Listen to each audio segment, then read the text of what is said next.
హనుమంతుడు తన తల్లి అంజనాదేవిని శాపం నుండి ఎలా విడిపించాడో మీకు తెలుసా? అంజనాదేవి పూర్వజన్మలో పుంజిగస్థల అనే అందమైన అప్సరస. పుంజిగస్థల గౌతమ మహర్షి తపస్సుని భగ్నం చేయడంతో ఆయన ఆగ్రహించి ఆమెను భూలోకంలో వానర స్త్రీగా జన్మించమని శపిస్తాడు.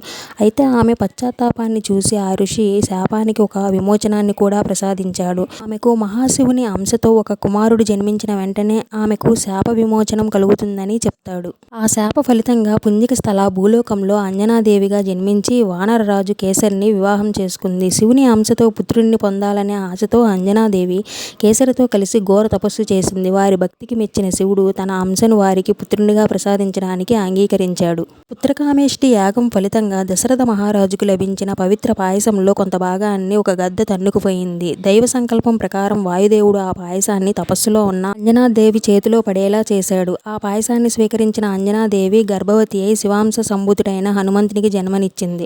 హనుమంతుడు జన్మించిన తక్షణమే గౌతమ మహర్షి చెప్పిన విధంగా అంజనాదేవికి శాప విమోచనం కలిగింది. ఆమె తన వానర రూపాన్ని విడిచిపెట్టి దివ్యమైన అప్సరస రూపంతో స్వర్గానికి తిరిగి వెళ్ళింది. విధంగా హనుమంతుడు తను జన్మించిన తర్వాత తన తల్లిని శాపం నుండి విడిపించాడు. ఈ కథ మీకు నచ్చినట్లయితే like, share and subscribe to my channel. Thank you.